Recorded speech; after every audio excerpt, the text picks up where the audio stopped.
So with that note, ladies and gentlemen, we are ready to kick off the CEO Forum on the subject, Navigating the Global Disruptions, Executive Strategies for Supply Chain Continuity. And gives me great pleasure to call upon first the session chair to take your seat. We have Mr. Nalin Karunaratne, who is the Director, CEO of Ceylon Biscuits Limited and CBL Exports Private Limited. Furthermore, he represents the Director Board of Plenty Foods India LLP, CBL Foods International Private Limited, and Ceylon Biscuits Bangladesh Private Limited. He is the Regional Director for CBL Exports, Plenty Foods India LLP, and CBL West Africa Limited, which he leads. And at the same time, he represents as a board member of the EDB and in Jan Shakti Finance Board as an independent director. Ladies and gentlemen, please welcome Director CEO of Ceylon Biscuits Limited, Mr. Nalin Karunaratne.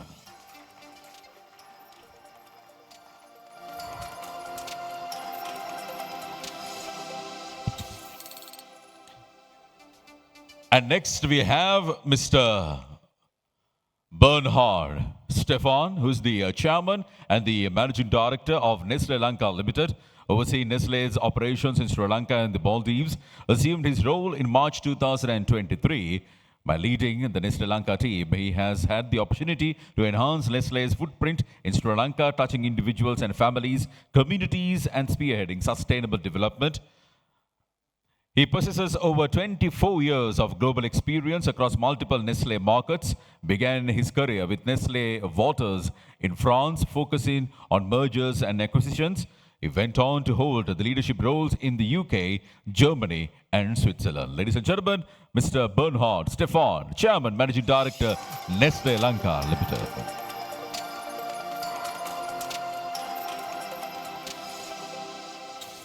We have Mr. Mahesh Vijayawardena, who holds a master's degree in business administration from the University of Southern Queensland and received the Dean's Award for the outstanding academic achievement, holds a diploma in general management from the Open University of Sri Lanka, currently serves the Vice President of Sri Lanka's Retailers Association and member of the International Chamber of Commerce Policy Committee. Ladies and gentlemen, please welcome the Group Managing Director, Singer Sri Lanka PLC, Mr. Mahesh Vijayawardena.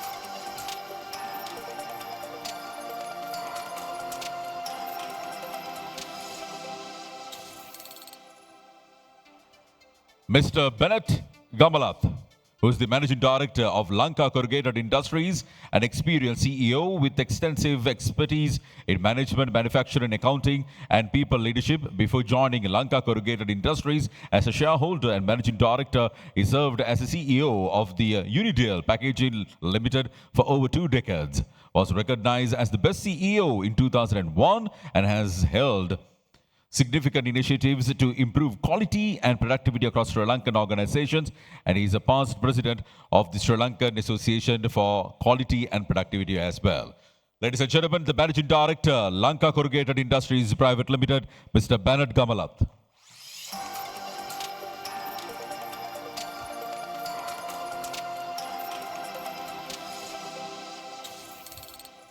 Mr. Duminda Pereira, who serves as the Director and the CEO of Print Excel Packaging Private Limited, holds a professional qualification including a CIM UK, a diploma in printing technology, and a diploma in supply chain management. And he is ICF certified transformative coach and a certified master trainer. A seasoned professional with over 32 years of experience in the printing and packaging industry.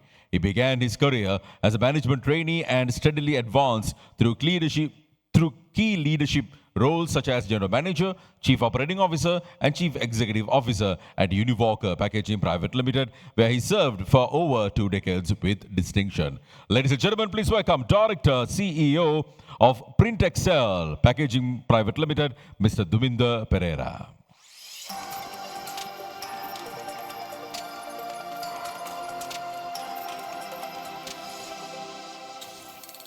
We also have with us Mr. Chaminda Ranavana, who serves as the Executive Director of Demo PLC, joined the organization in November 2002 and was appointed to the board in June 2016.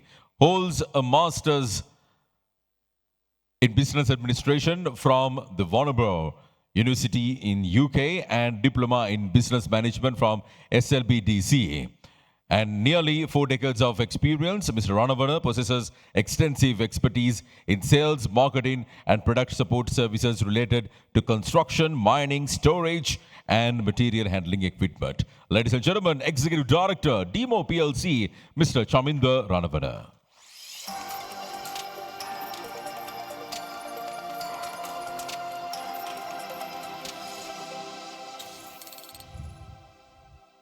Over to you, Session Chair, Mr. Karunaratne.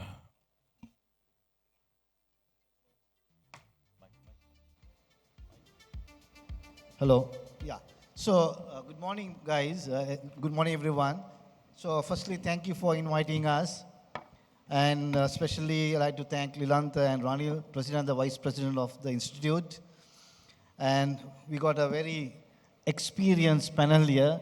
If I may say that the collective experience of all these people, we more than 100, 150, 125 years. I don't want to make them a bit too old, but yeah. So lot of experience and exposure in various countries, various fields, and various industries. So super to have you, everyone. And I was thinking, when you have a program like this, and you get people coming, and what do they come for? They want to hear some stories, experience, and some perspectives. I think so. If we can deliver that, I think we will make our customers happy. So, if you look at, if you heard the professor talking in the morning or earlier before us, he was talking that what creates disruption in the whole value chain. And I don't want to repeat. And one of the things that I personally experience is this digital revolution. And I like to share a story which I experienced about 4 weeks ago. So I was in Chennai having dinner with few people, and we're talking about Q-commerce. You know, the Q-commerce, size of the Q-commerce market globally was 170 billion. And in India is about 7 to 8 billion, growing at almost 100% year on year. So we were having dinner and we said, okay, let's have some dessert. And we all looked at the menu, it was there. Then we said, okay, let's challenge the kitchen. Then there was an app. You can order dessert delivered within 6 minutes. So, okay, we ordered from the kitchen and we ordered from this. And for our surprise, kitchen was late. And here a guy, within 6 minutes, at the restaurant delivering what you ordered. Of course, we were pulled up by the restaurant manager for bringing food from outside, but the essence of the study is that absolute disruption is happening in this world, and especially with the startups, young guys bring in new ideas, and if we don't change, adapt, we'll be history. So keep saying that, I will pose some questions to the panel and try to extract the best of them. So can we start with you, Bernie? So ready for a bit of action? So Bernie, as a managing director of Nestle Sri Lanka, you told you were 3 years here, okay? Correct, yes. And a lot of experience prior to coming here. I'd like to hear through this question. The question is, global disruption like pandemic, conflicts, and commodity price volatility has challenged the global food supply chain. How has Nestle strengthened the supply chain resilience while maintaining product quality and product availability in Sri Lanka? Thanks for a great question. Good morning. Wonderful to be here. I hear it's a special day. It's actually the birthday of the Institute. So wonderful that we have the chance to be here. And I think the question, let me start with a comment. I'm an optimist. And, you know, I hope that many of these disruptive events that we've seen over the last few years, that we will not see a global pandemic again, that we will not see a country being on its knees, being in a default. I'm also an optimist. I'm also a realist. And being a realist, Well, we're living in the most volatile world we've ever been in. And, you know, we wake up one day, there's tariffs, the next day there's no tariffs, the day after there are new tariffs.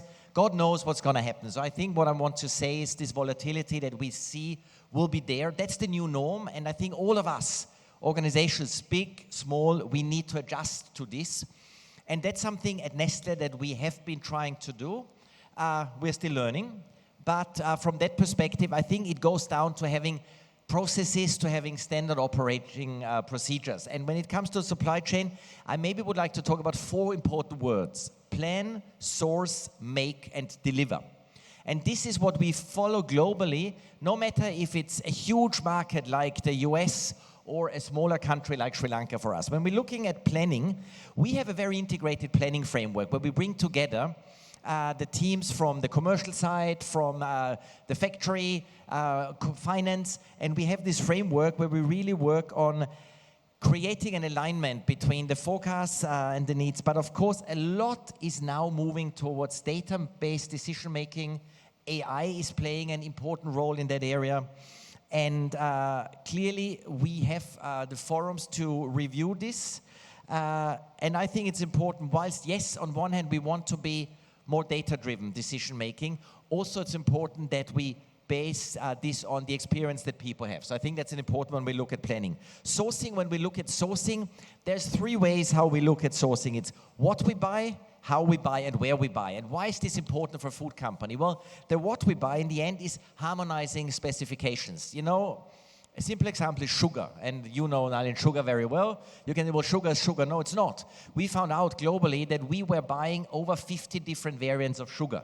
And when you fragment it like that, it's becoming very complicated to run as a supply chain, especially in a crisis situation. So it's really about, you know, trying to harmonize these standards.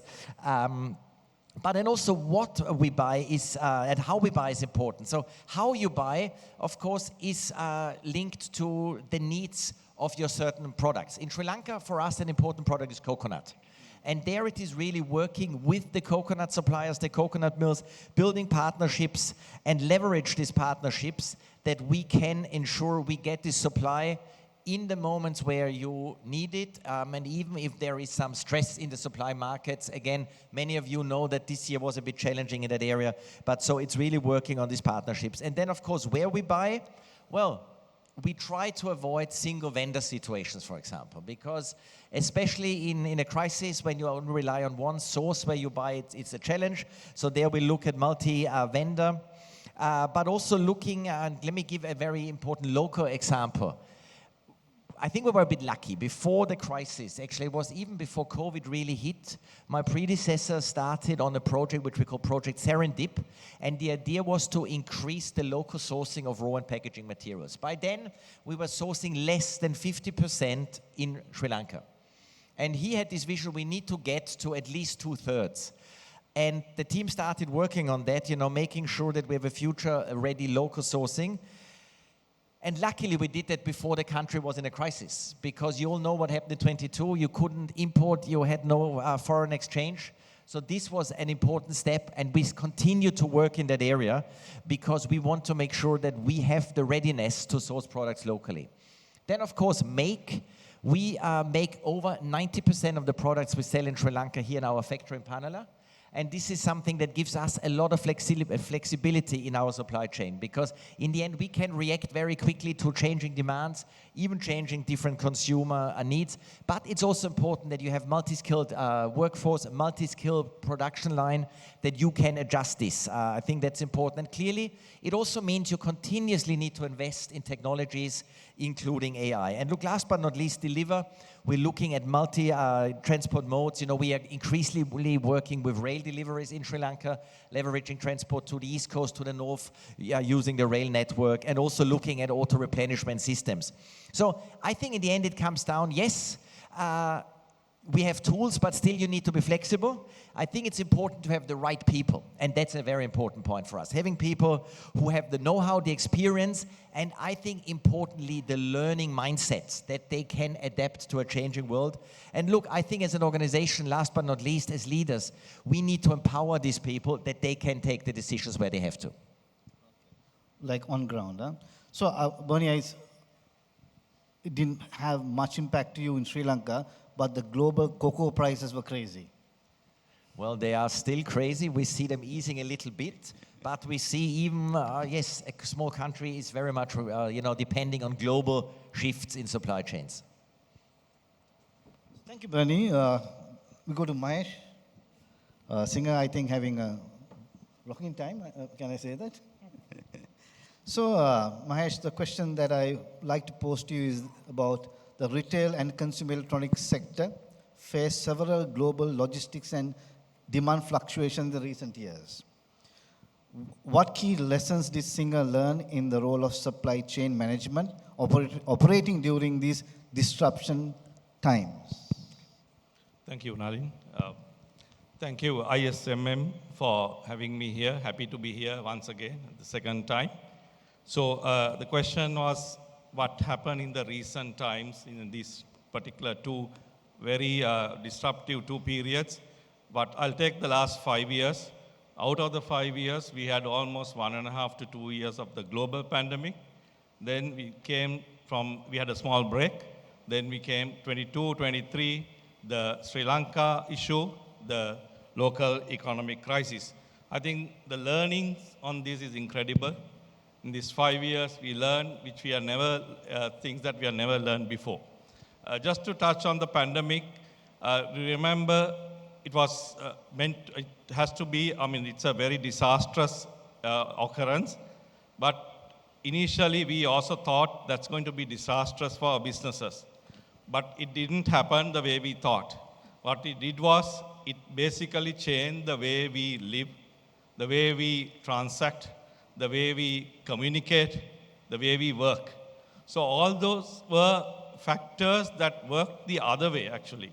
Now, it was a situation of restricted movement. I would say a situation where we were careful with your health. You didn't go out very much. You work from home. So all these brought about, it was not a question of economic downturn. Actually, there was no problem of spending in that period. In fact, people saved money. There was no traveling, no bus fares, no parties, no eating out, no foreign travel.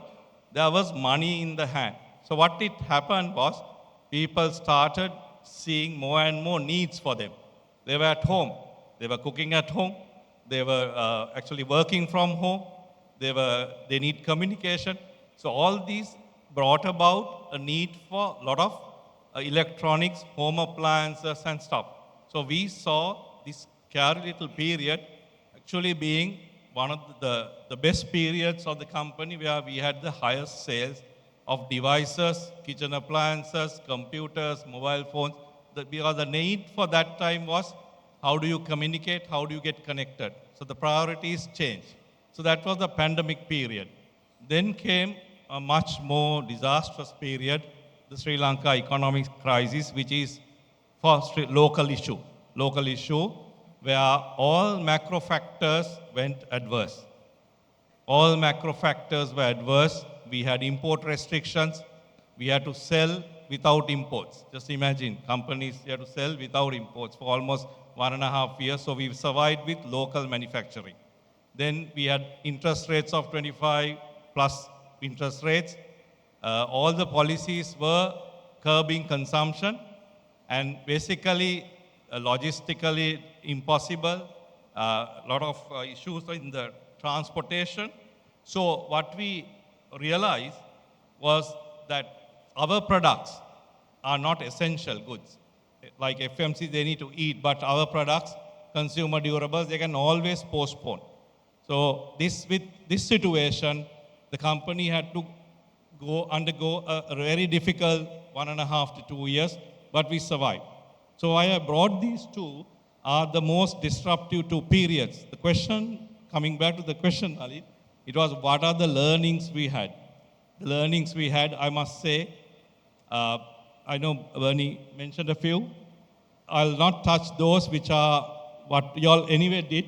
But if you look at, we actually realized the reliance, the dependency, and the importance of this profession. Profession of supply chain management got even more highlighted in these periods. I think for me, one of the best learnings was how important the supply chain end to end on a situation like this actually brings your dependency even more. And like if you take a normal economic environment where very stable, where predictability is not so difficult, your normal N+3 forecasting is fairly accurate, you simply can execute. What you do in a normal situation, you plan, analyze, and execute. But here, we had environment which gave constant shocks. You simply can't predict even for a month. You don't know what next going to happen. So in this period, what do you do? So that is where the importance of the supply chain people came into place. And I must say, the main thing that we learned is the supply chain profession became an integral part of the main value chain of the company. I won't say it's not a part of, but it became even more important. So they were a part of the decision making in these periods, in as much as sales, as much as marketing, and the supply chain. So all three became one integral part of the company's business drive. So that also elevated the role of supply chain in my view.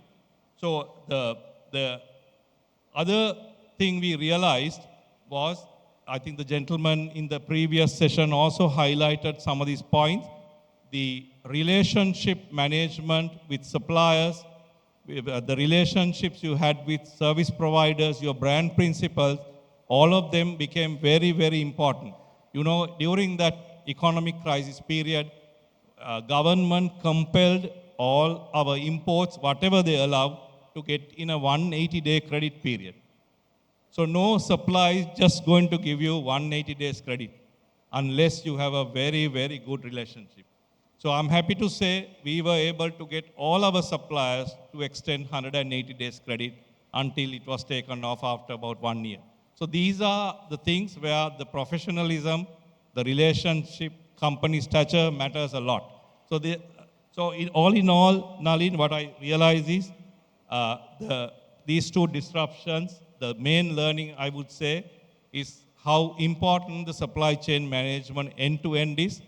And we actually made all supply chain heads to be a part of our sales review meetings, our brand review meetings, and new product development. So we now, as a company, operate in one operational team of all three. So that's, I would say, the best learning is getting the profession of supply chains elevated and the dependency on them. And they are now becoming highly operational three teams we have, sales, marketing, and supply chain. They work as one team. So that is the biggest learning that we are continuing. It was not only for the disruptive period, now it became a part and parcel of our business operation. Okay, thanks, Mahesh. So one of the learnings for me during the disruption times is that predicting human behavior is very challenging. What we thought the people will behave, they just behave the opposite. So that was a key learning for me, taking from the disruption. So Bennett, can I put this question to you? So the question is, Testing. packaging plays a crucial role in almost every supply chain.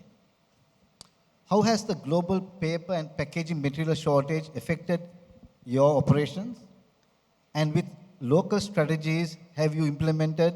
What are the local strategies what you have implemented to ensure continuity of your business? Good morning, everybody.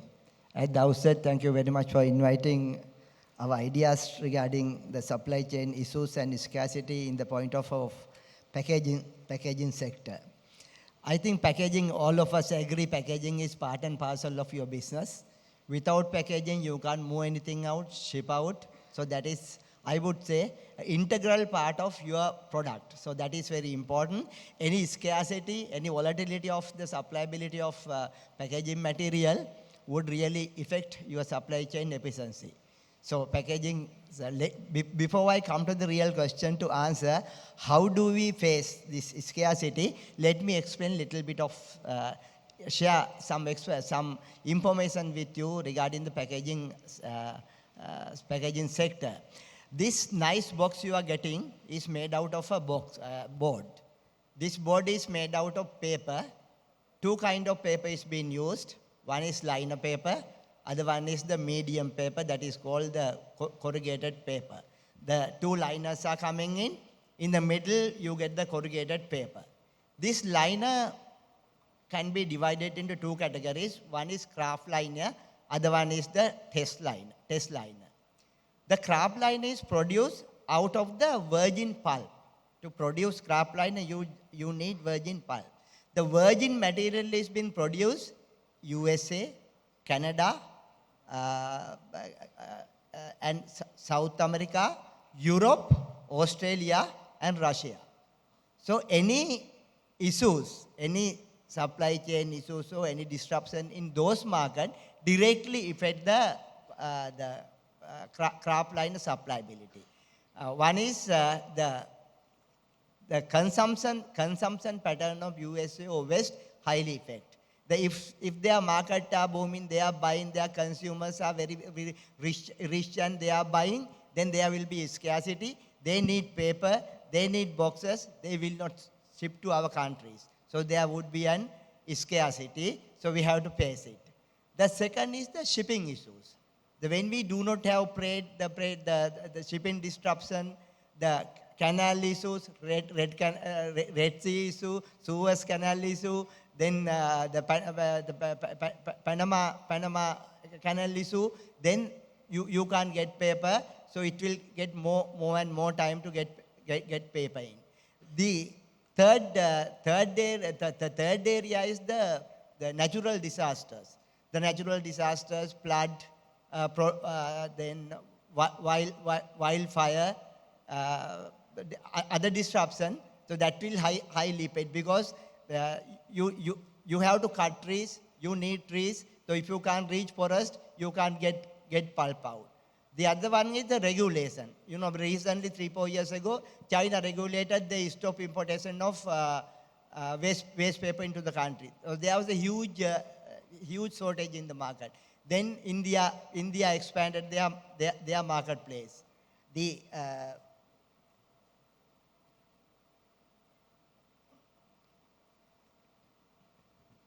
Then other area is the vessel issue. Now vessels are not coming to Sri Lanka because we do not have much cargo. Vessels do not come to Sri Lanka. So they are dumping our cargo somewhere else, some other port, and it takes 2 to 3 weeks to come here. The other frequent problem is USA mills are closing. So nowadays paper prices are low. The mills are not making money. So they are closing mills for months. Sometimes for a year they are closing. So that is one issue. Then there will be a paper shortage. The other issue, mergers. Sometimes the US companies, they merge together, then they create artificial shortage. Then this is the way the shortages are coming in. Then I'll explain how do we face this situation. So when it comes to kraft liner, the lead time would take about 2.5 to 3 months. So what we do is the industry, as corrugated packaging companies, we keep 3 months stocks with us. In the meantime, we have placed 2 orders. One order on the water, the other one at the factory, at manufacturer side, they are manufacturing it. Then 5 months stock we have secured for our manufacturing. Then sometimes we foresee the issues. So sometimes we can predict the paper prices would go up. Then we are importing little extra.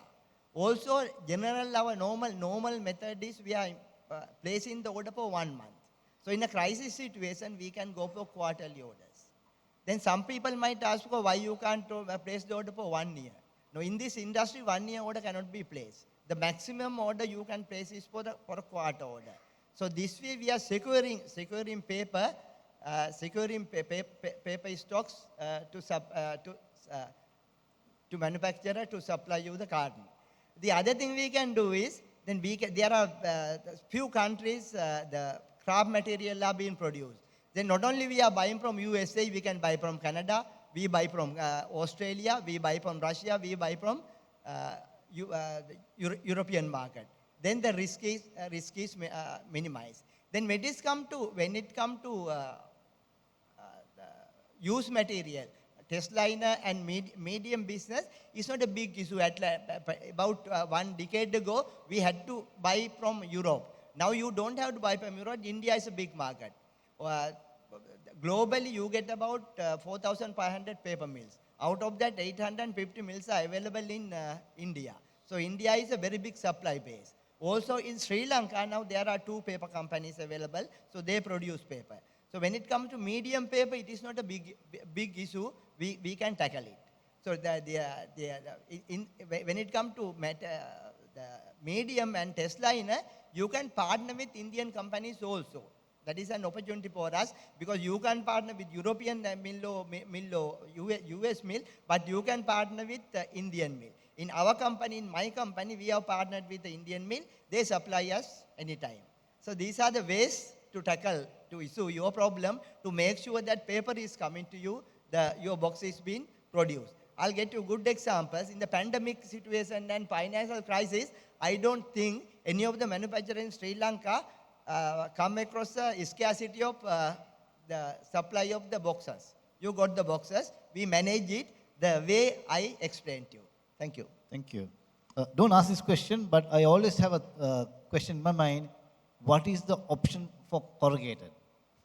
What is the option for corrugated? There is no option at the moment. Huh? No option for the corrugated.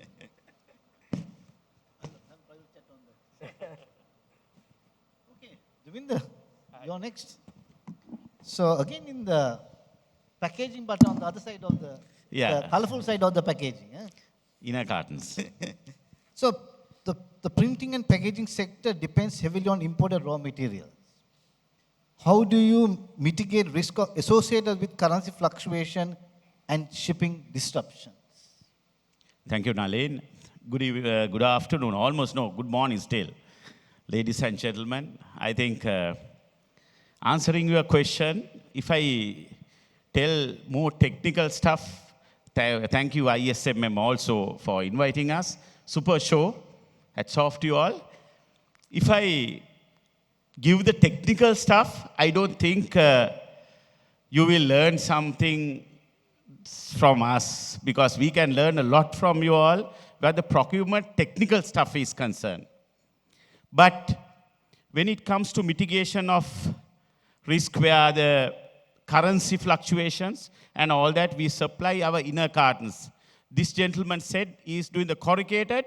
Inside the corrugated, our carton goes. We call this transportation carton. So where whatever the customers. What I want to see is procurement role, as Mahesh said, is very important as sales or marketing or finance or HR or whatever. I personally feel procurement role is treated as a high-tech desk job where the communication is not that essential. This is my thought. I may be wrong. But as Mahesh correctly said, actually, Mahesh, you said something like we discussed together, some of the parts which I also want to tell. In our decision-making unit, procurement plays a major role. Because to get the shipping on time, to get the currency fluctuation, if I say the technical parts, hedging or financial hedging or the operational hedging part of it, I don't think you all know more than me.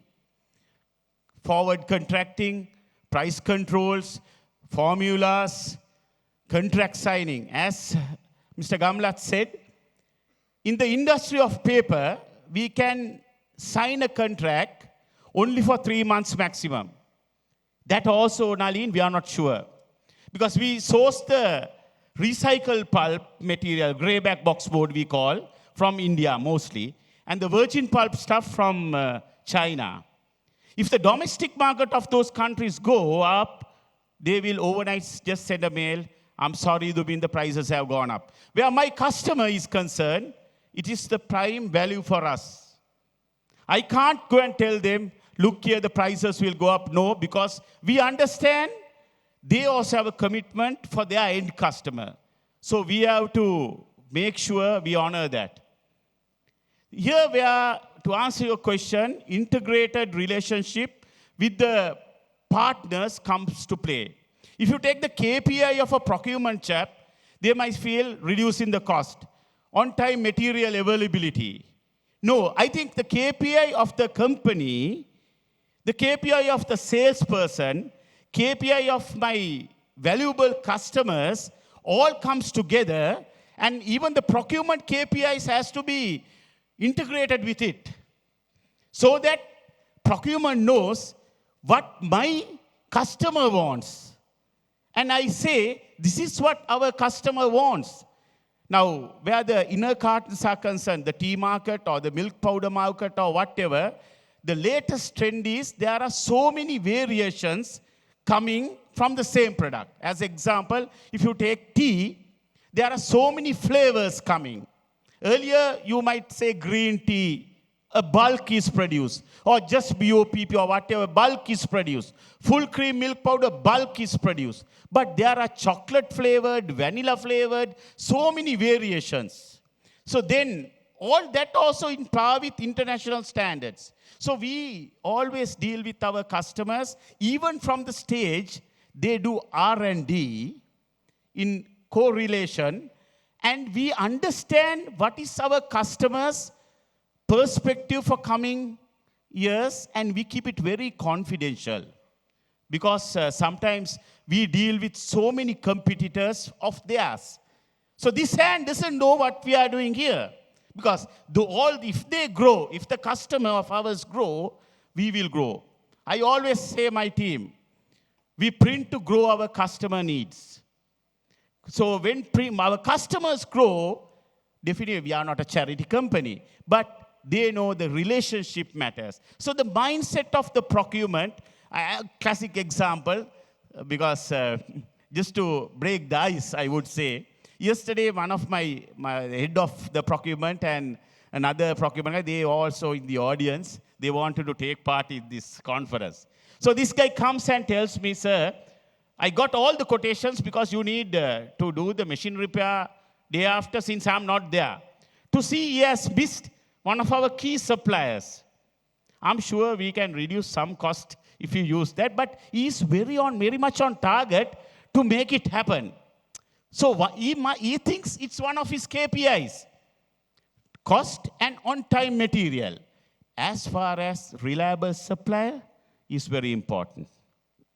During COVID time, we just closed for 3 days. Our main clients wanted us to come and work. I told my team, let's work, otherwise after COVID, we might die without business. You choose whether you are going to close your mouth and nose and whatever, put your sanitizers and work, or we stay at home till the COVID is over. When you come, even with mask, you might not work because customers might have switched to other competition. So we worked. And thank you for the collaboration, the relationship of our suppliers. They also supplied us. India, it was worse than Sri Lanka. So they supplied us. So likewise, to answer your question, Nalin, the correlation with the customers and understanding customer needs, sales, our sales team, giving those things to our procurement team, and procurement team coming with the options.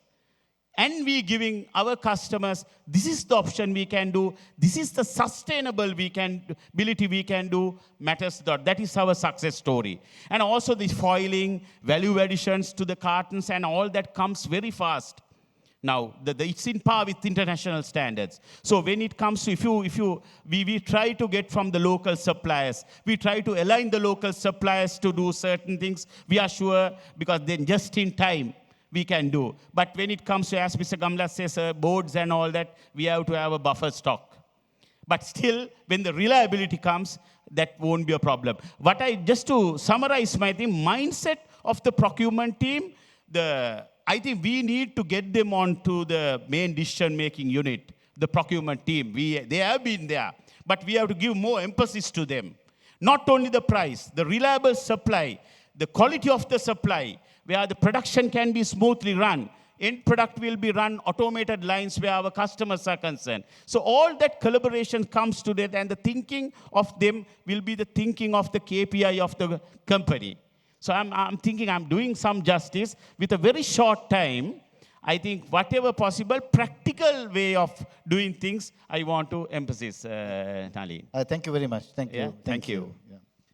And we go to the final question of the first round, if I may say so. So, Shamin, you're from the automotive industry. You're having also excellent year. Yeah, I think After a long time. The automotive and industrial sector face component shortage and logistics bottleneck globally. How did DEMO ensure supply continuity and maintain service quality during such disruption? yeah. Good afternoon to everyone, and I also wish to thank ISMM for inviting me for this session. So it's as you said, Nalin, it's a very good question because there's a lot of demand and discussions and talking about vehicles and vehicle markets and all that. So that is the current situation. But whatever it is, giving a quality, high level of service is paramount to all of us at DEMOS, which is in our DNA. Simply because we have been in this business for the last 86 years. And basically, the leader in two different categories, in the luxury sector as well as in the commercial sector. So we have been maintaining, giving superior services to all our customers to retain them. Obviously, since they have been there with us for all these years only, that we have been able to exist 86 years. And we have been giving these superior services only with providing genuine spare parts, all that. Because this is one of the things that we have been promoting to our customers. And during this disruption time, it's not only the vehicles, even the equipment, some of the equipment also that we have supplied, they want to somehow run, because they just do not want to just keep it also, because in some instances where when it comes to luxury vehicle category, some people have not one, couple of vehicles, and then but still the equipment and the vehicles that they have they purchased, they wanted to run. So we had a huge task of supporting them to get these parts and components and all that to support these customers. So during this disruption, we actually really, there was a big impact to us on this, because there were interruptions and problems from our suppliers side. Suppliers were having not having raw materials for them to produce their parts and components. They had their own problems of not having container available, freight rates were going up, shipping rates, ships were not available, and all that problems were there. And much more than that, locally, we had even, worst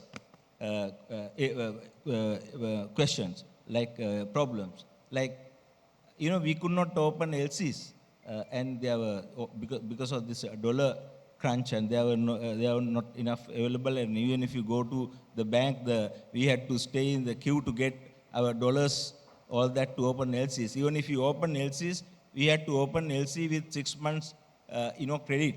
By the time the shipment was coming, the price difference was huge. So we had all these problems at that time. So, however, during that time, there was another lucky thing happened within our organization.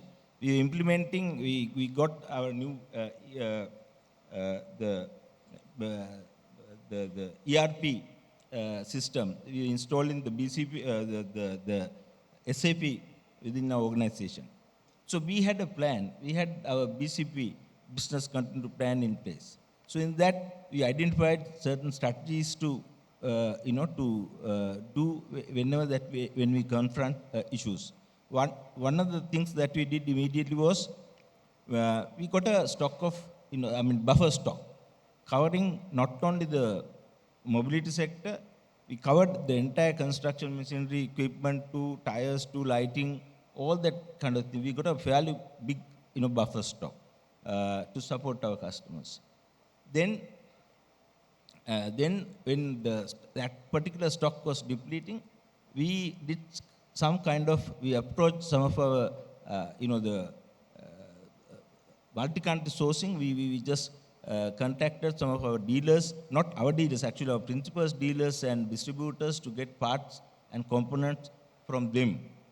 And as a third option, we also gave, instead of, replacing parts and components and all that, we gave them repair and refurbish and reuse instead of, replacing the whole thing. And we also gave customers also to, gave that option for customers also to supply if they have, because they have their own way of getting spare parts from the hand carriers and things like that, which we are not into. So we gave that option as well. And during, as I told you now, some of the luxury category vehicles, and they have a couple of vehicles, they don't run all the vehicles. So we made, as customer care, we made some video clips and all that and sent to them, and to see how during this time, how to do routine maintenance and, keep your vehicles and even the equipment, in good condition. And not only that, when it comes to a commercial vehicle side, and since there was this vehicle ban, we started assembling, as most of them you all know, we have this demo batta, the commercial vehicle. We started producing them locally. So that is the kind of localization that we have done. And even before that, when we had the fertilizer ban, we started producing fertilizer, also organic compost organizer locally. And also, during that time, there was another issue actually, because the people started leaving. That was one of the main issues that we confronted. Basically, the technical and the mechanics and all these people started leaving because they were getting good job offers from Middle East and European countries and all that. So luckily, we have our own vocational training institute. So the graduates who are passing out, we approached them and we gave them employment, and we got them to work with our other workshops and all these people.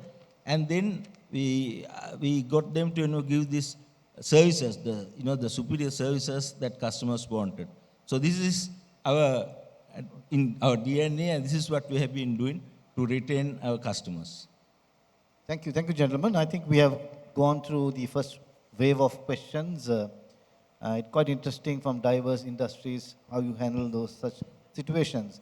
So we go to the second round, and I think we should try to keep to about 3 minutes for the answer, because we're also fighting for time. Bunny, I think you're back again.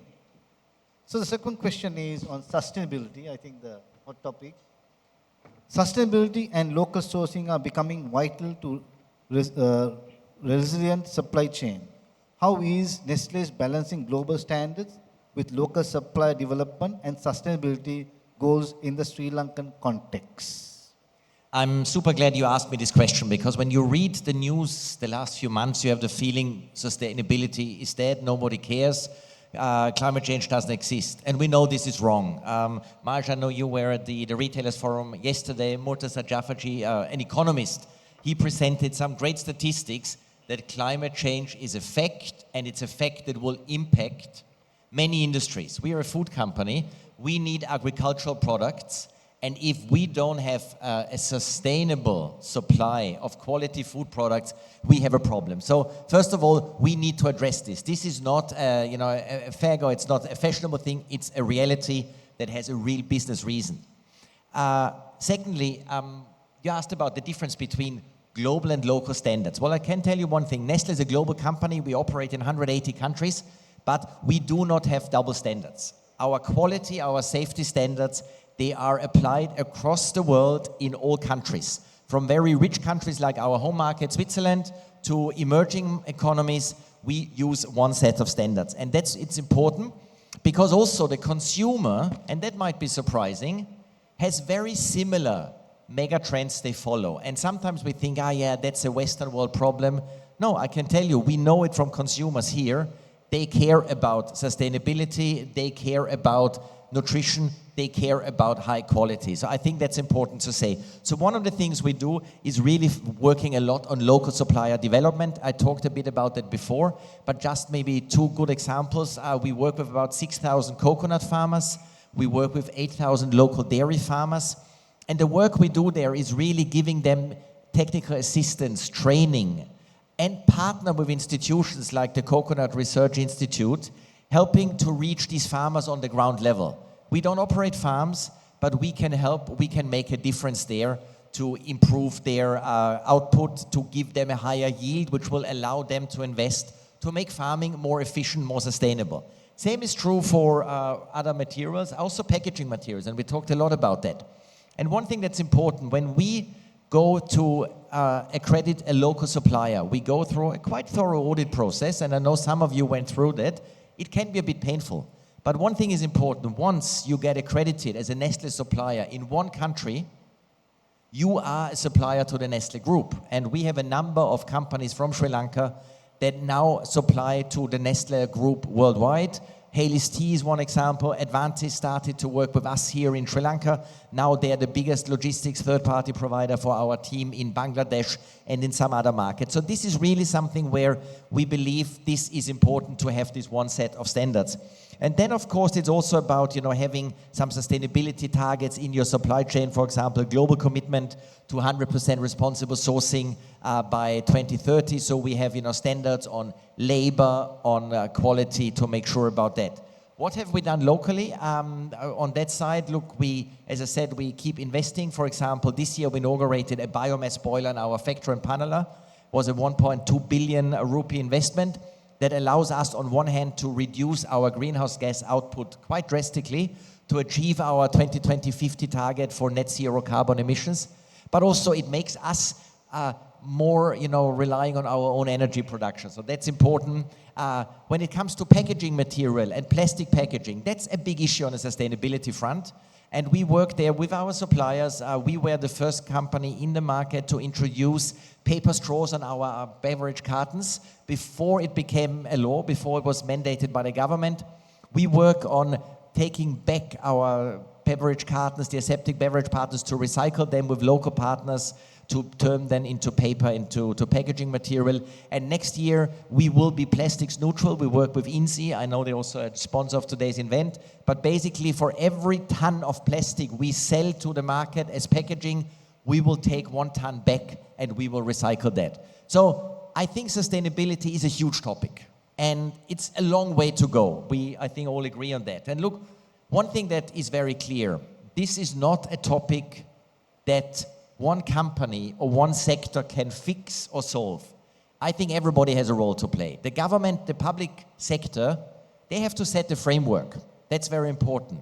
Us, as we are here, industry, we have to do a lot on that side, be it making packaging material ready for the recycling, taking it back, having an extended producer responsibility. So there's many things to do. And look, last but not least, the consumer has a big role to play to really bring these materials back into the recycling stream to create the circular economy. So ultimately, all of us, from a business perspective, but also a private perspective, have a role to play. Okay, thank you. And happy to hear that the Sri Lankan suppliers in this country, second to none in globally. So happy to hear. And also happy to hear that if you put 1 ton of packaging to the market, you collect 1 ton back. Super initiative, great. We will see Sri Lanka much more cleaner in the future, especially our beaches. So Mahesh, over to you again. Before that, I take 1 minute because I can't resist not saying this story on the topic of digitalization and omnichannels. Yet again, one of my friends in India, he ordered a 5 rupee biscuit, a standard order, for 30 days to deliver it to his house at 3 p.m. And without delay, this company delivered the 5 rupee biscuit for 30 days at 3 p.m. each day. So companies are going to that extra crazy delivery or lengths to deliver the customer. Who's funding these companies and how they make profit? Don't ask me, but they're delivering it.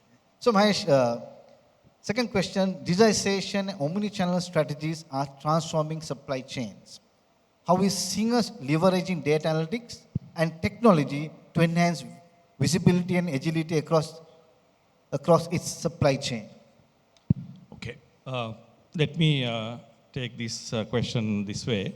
If you take Singer Sri Lanka, we have 413 branches island-wide. We have about 4,000 plus active SKUs, 65 brands, 3 large logistics hubs, about 800 dealers, and B2B channel, e-commerce, whatever. So why I mentioned that is to show the complexity and the amount of data that we have. And Singer is in this country for 148 years. So forget about 148, just even if you take last 20 years, we have enormous number of transactions. The customers, we have 4 million customers actively engaged with Singer. So this shows that Singer is sitting on a gold mine of having enormous amount of data. So how do you best utilize this data through digitalization, omni-channel experience? So first thing we did was we formed a division in the company called Singer Advanced Analytics Center with qualified data scientists and digital analysts because we saw the opportunity there. We formed this division and it is functioning very well. And also, this division will work very closely with rest of the divisions where the operationally involved, and they will tell, this is what I need, this is the thinking you should get. The management, top level thinking should be in the same team. But if they are in a silo, you can't simply produce the results. So with that, now we have front-end digitalization happening, which I don't want to go into detail because in the supply chain related side, key things that we have done is we have done an optimization or a SNOP forward forecasting module with the available data, which we have now applied for about 12 categories of our SKUs, which are giving about 80% of our revenue as of now. So I won't say we are perfect in this.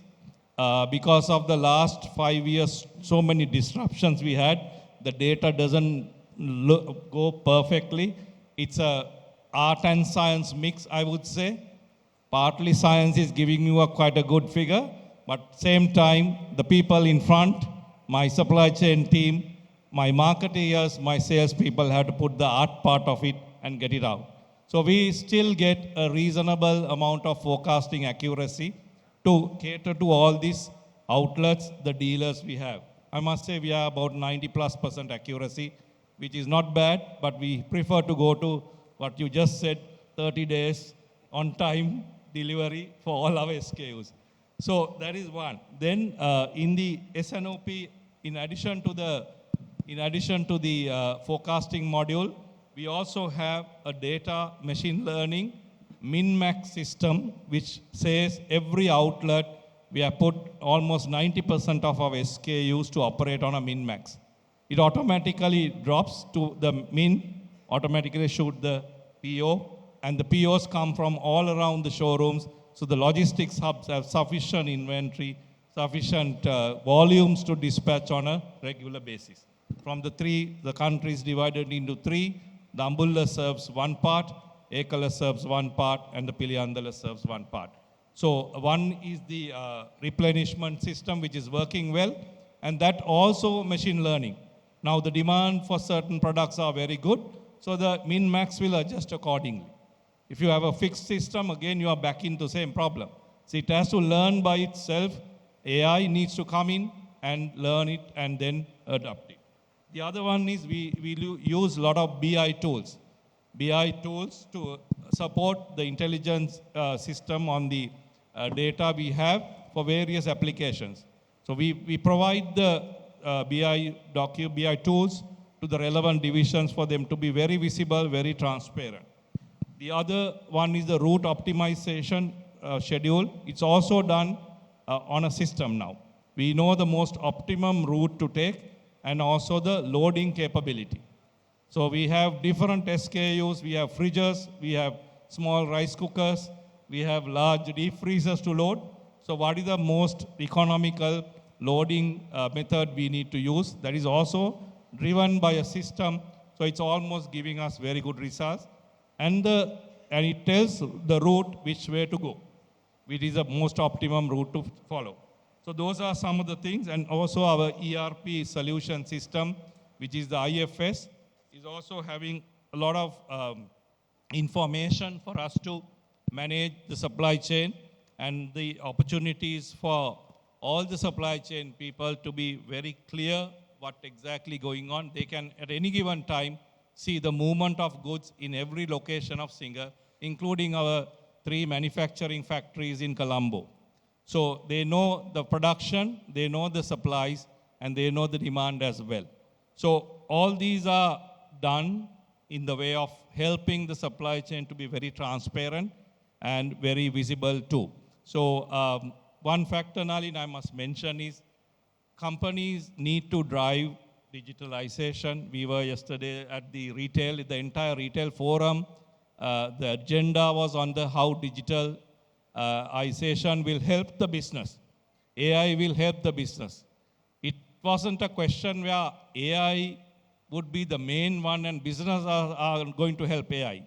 No, the AI will help the businesses to improve. That should be the way we should look at AI. So we are providing that environment. One key challenge, or 1 or 2 challenges, Nalin, I should highlight is, a lot of people will ask for things. Let's say sales guys will say, I need a digital dashboard. I need to see this every day. I need to see where are my stuff, what are my DMs doing. Then the logistics guy will say, I need to know every shop. But how much are you using this? That's the key thing. The success is not just putting out digital transactions and digital products, but the usage. So you need to have a company, especially large companies will find it not easy to get the entire mentality of the team to be digital savvy, digital skill levels, and to operate on digital platforms. So whilst you develop these solutions, you need to also get your company staff to sit in the same capabilities, same skill levels. Otherwise, it's like a 50% failure that you put a lot of effort, a lot of resources developing something, but only to see 30% of them are using it. So that's one failure that we see. The success is more than the product you put out, the usage of it. So we are constantly looking at improving. I'm sure every company is doing that. So whoever who gets run well with the data, with some good ideas, good brains to tackle them for your optimizing your processes. The 3 things that came out yesterday was, one is the productivity through digitalization and the connectivity through digitalization, personalization to digitalization. So supply chain will definitely have a role to play. We always put the sales team in front to say sales is the lifeblood of the company. But without supplies, no sales, right? Simple as that. So you are the important part here. You need to be there. So every meeting, even at board level, we ask, are we okay for next 3 months of sales? Is anything likely to run out? So these are normal questions that happens even at top level. So supply is primary important, and these tools we are developing will definitely support that. Thank you. Thank you, Umesh. From my understanding, what is the number of SKUs you all have? We have a lot actually, color-wise if you take. But But if you put actively everything we have 4,000 plus, and with 65 different brands, so it's quite a complex. I thought the paint industry was bad, but you all have more, 4,000. So thank you. Bennett, second question to you is that with increasing demand for sustainable packaging, I think even when he was talking about it, how Lanka corrugated industries innovating to provide eco-friendly solutions without compromising cost competitiveness? Good question. The world has to be a better place to live for everybody. So this is sustainability and eco-friendliness is very, very important. There is a misconception about the paper industry that people presume that the trees are being cut and the environment is being destroyed to make paper. That is totally wrong. To make paper, the trees are grown. From the world whole forest coverage, 10% is grown for this industry. The trees are being grown and it's a cultivation, it's a separate business. So this is a eco-friendly business. But to be more to maintain more sustainability, what we can do is we can cut down the craftliner usage because we use the virgin pulp to make craftliner. At present, about 20% of the total paper consumption globally is craftliner. This can be cut down to 10%, 8% definitely, by 10%, by 8% definitely, if we use recycled material. But the problem is, customers are used to ask for craftliner. They presume that craftliner is giving the strength and something, so they always want craftliner. So customer mindset has to be changed, that with recycled material also, same strength, carton can be manufactured, then we can save money, then in the supply chain you can cut down the cost. The other thing you have to make your mind is as much as possible to use recycle material, because you remember this paper can be, the waste material can be reused for 5 to 6 times. The virgin pulp we make once, then we reuse it for 5 or 6 times. So it is better for the sustainability use the used material, and without craftliner you can use test liner and medium to you can demand. The other thing what we can do is now the technology is changing. The lightweight, high strength paper is in the market. So instead of high grammage, you can go for lightweight. Then you can save money. The other problem, the customers are always asking and they are dictating for certain grades. That we'll say this grammage, this kind of liner, craft liner. For that you have to change your mindset. You don't need the kind of paper and the grammage. No, you need a box without breaking. So you have to ask for the bursting strength, the box compression test. In other countries, they are asking for and they want the box compression, but in Sri Lanka, unfortunately, our customer need the paper grammage and the craft line, etc., etc. The mindset has to be changed. You have to ask for the bursting strength, box compression test, ECT, edge compression test. So that will save lot of money. The other thing, that you have to work together to re-engineer the box. Some customers are asking for 7-ply. So instead of 7-ply, we can produce high strength 5-ply board using high grammage and high strength liner. And instead of 5-ply box, we can provide a 3-ply box with the same strength. The other thing, now when the other re-engineering what we can do is, now in Sri Lanka, very famous the combination 140, 112, 140. So you can get the better strength, the same strength can be taken for 120, 120, 120. But we used to order the 140, 112, 140. So instead, you can get much more better strength, 140, 120, 120. Instead of 120, 120, 120, 140, 120, 120, you can get a better strength than 140, 112, 140. This mindset has to be changed. Then that way you can save a lot of paper. I'll say now some people asking for 186, 112, 140. Instead that you can use 140, 140, 140. You are saving. So this is another way you can save paper is to go for BE. In Sri Lanka, you are always going for BC. The paper consumption is high. You can go for BE for the light grades. This is not popular in Sri Lanka. This way you can save money. This is some of the ways you can be more eco-friendly. And also on top of everything, now generally our factories are rather big. So our rooftops are rather big. So we are going for solar. We can go for solar always. Thank That's you. that. So I think it's a message to all the buyers and the supply chain leadership here.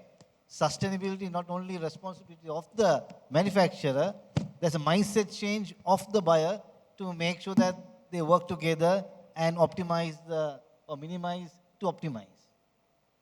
Thank you. Davinder, back again to you. Yeah, Nalin. So innovation is key to resilience. Could you share how PrintX has adopted new technologies or learned practices to improve supply chain efficiencies and responsiveness? Yeah, thank you, Nalin, once again.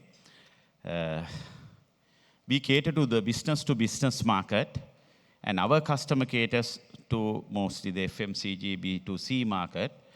So although we cater to B2B market, we have to think in terms of our customer thinks as their product, their brand is made under our roof as we call the packaging the silent seller in the market. Before you use the inside product, packaging gives the appearance to pick the product from the shelf.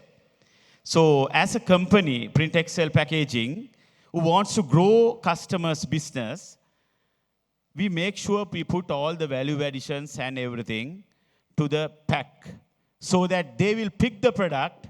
My customers, end user prints the product, uses it, and they will continue purchasing the product. So that's my duty as a packaging company. When it comes to the technology innovations or whatever, the resilience is how to stand up as soon as you fall.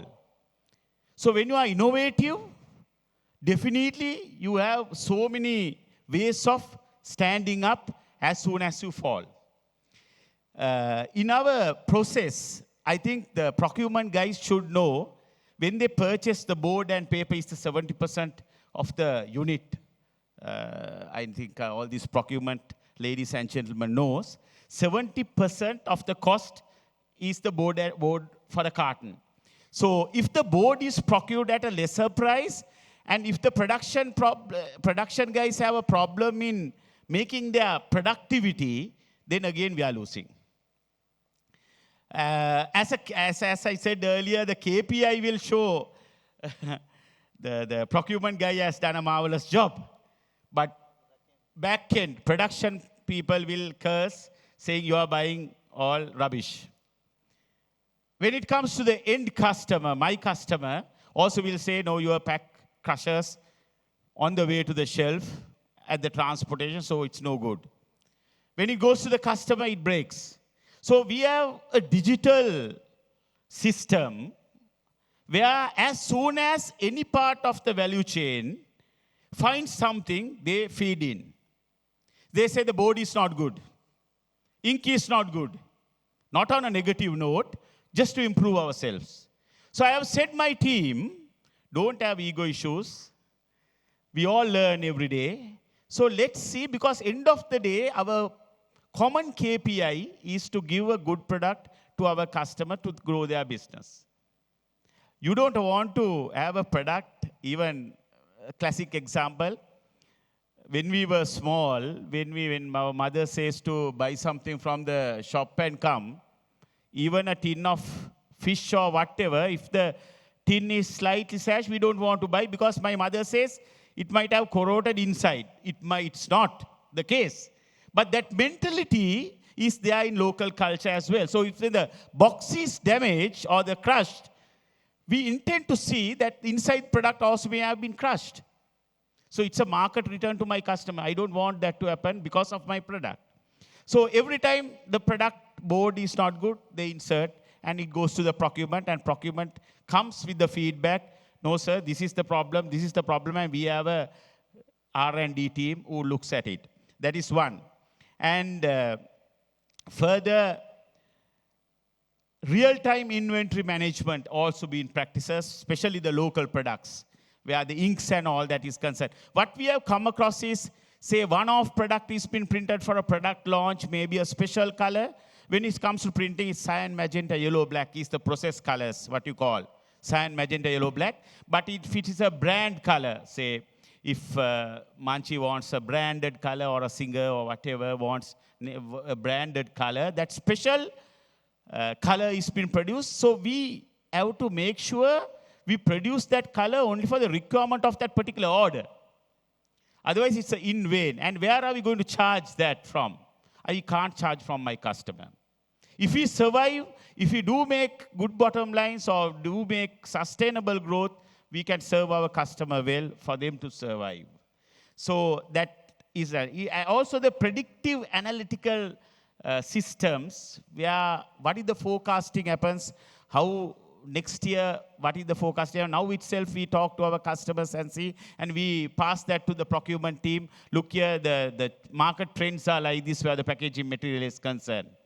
So look at the options available, look at the biodegradable options available to serve them. And lean practices, of course, I said earlier also, just in time, wherever what we can do, because our customers also want just in time. Most of our customers give a bulk order, and call-off comes from the stores. So we keep it produced and give it to them on time. So likewise, we also try to do that with our supply chain. And 5S methodology is being practiced, where the wastages are minimum, and every single thing is being produced and productive. So it gives a better value to our products. Value stream mapping is also done, which helps the bottlenecks. What are the bottlenecks in the value chain?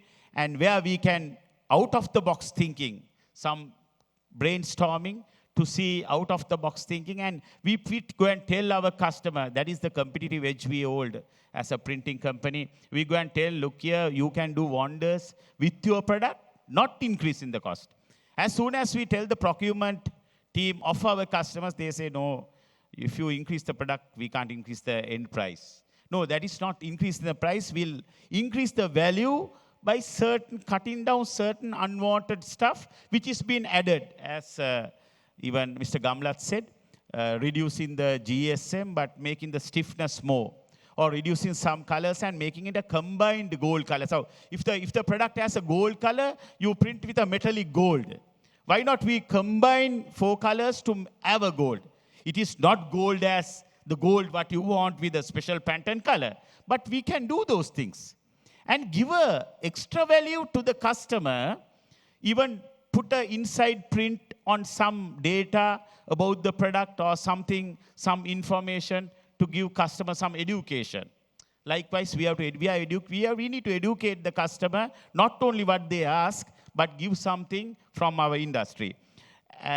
Also, the supplier partnerships is very, very, very crucial in our business, because even I get our business because of the partnership we hold with our valuable customers. Likewise, we do the same thing with our suppliers, that partnership, but at any cost, we need to serve our key customers, because our prime objective is business continuity of theirs. Of course, survival of ours as well. But for that, we need to have a concrete supplier base to have a good value chain to do that. So when you work on those aspects, I think innovation and the new technology and lean practices can give a better product to our customers. And we also, as a company, improve every day. So that's the best we do look at that question. I hope I answered your question. Thank you very much. No, I think we had the Professor Daratnage speaking earlier. One thing that really hit me was, which I think he said quite boldly, is that we are a very protected country. And how long can we protect ourselves? And what will happen to the manufacturing segment? Lot to think, lot to talk about, and lot to change. So, last question to you, and I think we will end there, and we'll take some questions from the audience. In the whole in the supply chain function, running an efficient warehouse plays a vital role in the equation. What kind of information would you share in this respect to run an efficient warehouse together with suitable handling equipment to have a smooth supply chain operation even in disruption situations? The thing is, the most important thing here is to have a planned out warehousing facility with all amenities. When I say amenities, from your racking storage to conveyor systems to handling equipment and your WMS, scanners, IoT, all that. So if you have all that with a nice warehousing facility, then it will be you will have an efficient warehouse. The warehouse facility is the key to have smooth supply chain operation also, because that will give some contribution. But what we see here in the Sri Lankan context mostly, of course, I want to accept the multinational companies and some big companies and 3PL operations and all that. Majority of the other companies, what we have seen, because we are in this business anyway, you have very conventional warehouses. Those warehouses are not in good shape, because you start a business and after sometimes you see your business is improving, so you want to see another place. You go on and find another place. Like that, you are ending up with so many warehouses around, and which is adding on to your cost. And these warehouses inside, if you see, you don't have even sometimes proper access roads, leaving about all these other efficiencies inside. You don't have parking spaces, no proper loading bays or dispatch areas. If you want to do any staging for your putaways, and even proper lighting, you don't have. So this is the problem. And also, since they want to do gain more dense storage, they do block stacking and all that, and they are not practicing any warehouse management, warehouse thumb rules practices like first in first out, all that. So those are the problems that we see. And on top of that, they sometimes use diesel powered internal combustion engines, the diesel powered forklift trucks also inside the warehouses, whereas now you can actually use electric forklifts and things like that. So these are the issues that we see in these places. But if you if you have some space in the place that you're operating, it's worthwhile to see whether you can actually put up your own warehousing structure, making use of the vertical space. The vertical space will give you a lot of storage density. With nowadays you can go with SRS, automated storage and retrieval systems with stacker cranes, all that. That will give the expected efficiency that you want. So we have those things. If it is not possible to, if it's not affordable, you can do it in stages. There's no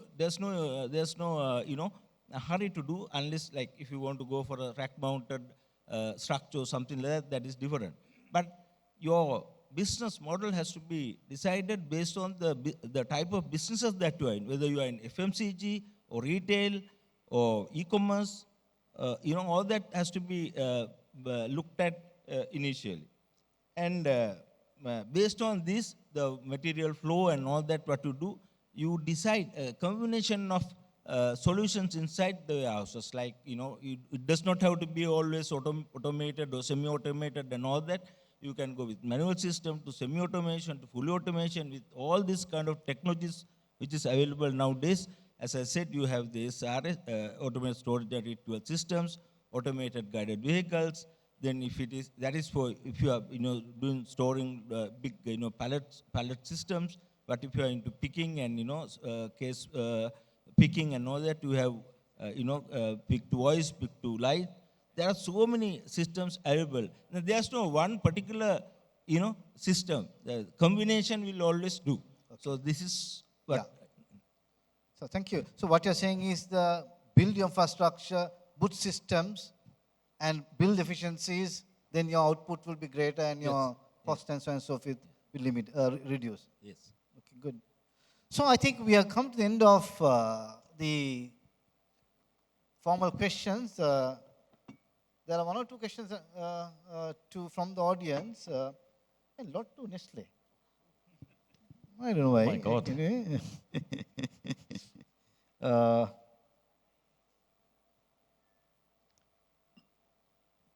How does Nestle make use of futures hedging to protect against risk? Hedging and using futures. So look, we use, we hedge products where you can do. That of course means you need to have, in the end, a quite well-established global market. Cocoa, coffee, there you have opportunities using global instruments. Completely opposite is coconut, which is a very important ingredient for us. It's one of the areas where we spend the most on raw materials in the country. It's a purely locally sourced product, so their hedging is not possible. There you need to do other things. But we follow, to answer this very quickly, where we have instruments available, we go into these and of course take advantage of that as much as we can. Thank you. So that's a very interesting question. I thought we also can learn a lot from that question. What impact can Gen Z will have on the industry going forward? I don't know why that question was asked, but interesting question. You'd like to ask that question, or you all also can chip in, because good to learn about Gen Zs. Well, yesterday one of the presenters at AI said, my biggest problem is understanding Gen Z. I simply don't understand. That was his thing. So the answer was, how do you work with Gen Z, is that as long as you provide the environment for them, environment for that Gen Z's mentality, that they will deliver enormous things. They'll deliver wonders for you. So you can't neglect Gen Z. Maybe we don't fall into this category, but Gen Z is there to live. So I think the main thing is, as companies, we will find Gen Z customers more educated than the seller. They will come to a store and teach our branch manager how a TV works. So we have to be ready for that. So we need to basically put ourselves up to cater to the Gen Z. When they come into that buying power, purchasing power, they are already there. They are well educated. They don't wait. They don't have patience, right? They may not be loyal. Right? They may not be loyal to the company, they may not be loyal to the product or the brand, they'll switch like that. So I think the key thing is, you need to up your game to cater to these generations Z, because they are knowledgeable. Sometimes you can just sell a TV to anyone, but the next generation will know exactly what he's going to buy, and they could be even more knowledgeable than your salesperson. So that's the answer I can give. And maybe just let me add one thing. And first of all, there's many Gen Zs or quite a few Gen Zs in the room. So actually, I think we should ask you about that. What do you expect from companies? But jokes aside, I think there's one important point that we've seen. First of all, it's again a global trend. And Gen Zs, everywhere around the world, they look at things differently than previous generations did. One point that I think we can say is maybe our generation was told to do things and we accepted that. And I'm saying now we followed an order. I think Gen Z is much smarter than us, and just telling them to do something is not good enough. I think we have to be way more transparent, and I think we have to the point, Marsh, that you said, we need to be clear, why do we want to do something? And once they understand the reason, and they buy into it, and they believe, I think we're going to get great results. So that's one thing, but look, I think there is a lot to learn, and I really also count on the Gen Z members to tell us a little bit what they have and they expect from us as companies. Thank you. So we take one more question, and it's asked from you, Bernie. What are the criteria and measures taken at Nestle to measure third-party distributor service levels to manage end-to-end supply chain efficiencies? Will this be an essential task? Yes, look, we work a lot with third-party logistics providers, and there's very clear KPIs that are put in place. And these KPIs start foremost with safety. So that's a very important one for us. But then, of course, when you go to the entire process, they take care of us. For example, our distribution center next to our factory is fully managed by a third-party logistics company now. And we have very clear, when we go into the process of bidding, we clearly define what do we expect from service levels, from going down to staffing, but also include some of the sustainability factors we talked about, vehicle usage, alternative energy. So there is a clear, I would say, protocol to be followed with KPIs in a relative, amount of detail. And based on this, we take decisions to award a third-party logistics, supplier, but then also during our relationship, and we normally like to have long-term relationships. That's an important partnerships. We will regularly review those and, measure them and then, review jointly to make sure that we are on track. Okay, thank you. I think I'm almost done. I would like to make a formal request to the Institute. So there are some questions that we don't have time to answer, but we should respect the person who raised the question. Do find a method of asking us the question, and we'll find our way to respond. And that the response should go to the person who asked that question. I think we owe them on that.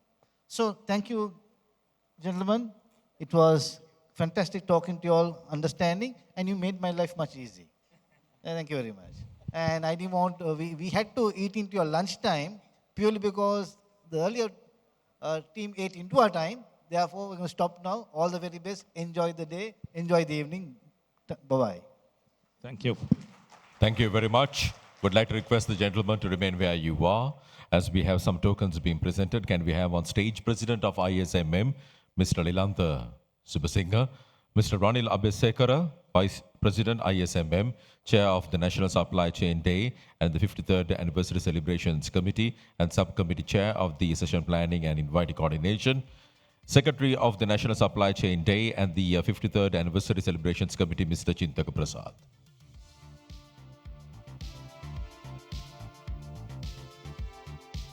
The first token of appreciation being presented to the Chairman and the Managing Director of Sri Lanka Limited, Mr. Bernhard Stefan.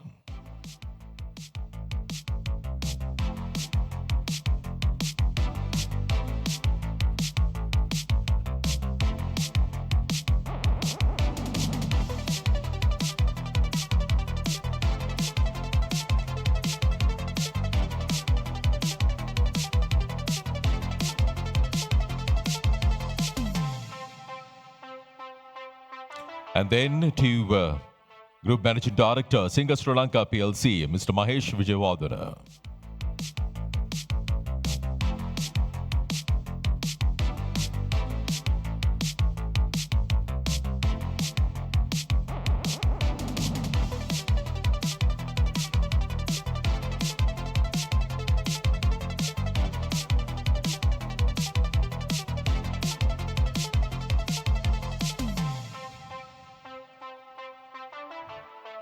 Ladies and gentlemen, please welcome the Managing Director, Lanka Corrugated Industries Private Limited, Mr. Bennett Kamalat.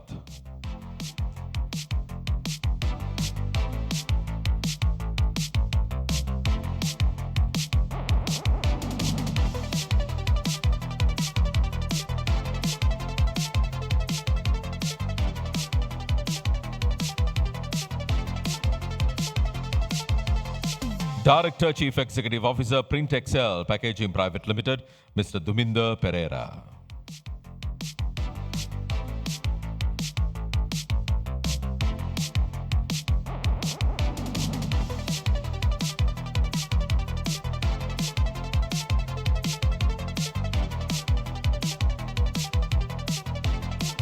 Executive Director, Demo PLC, Mr. Chominder Ranavana.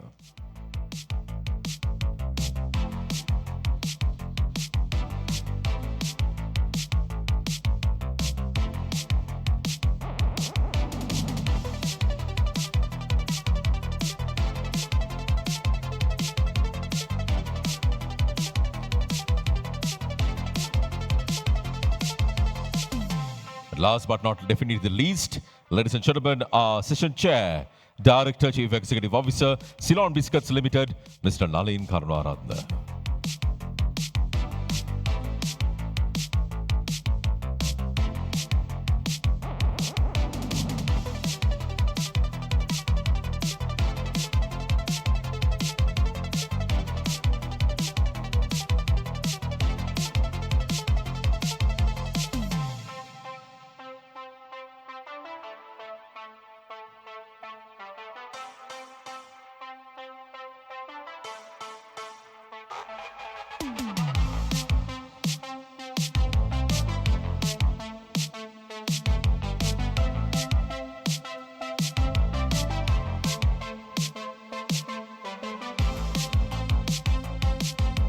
Right, would like to request all the other gentlemen to step forward, please, to take one group photograph.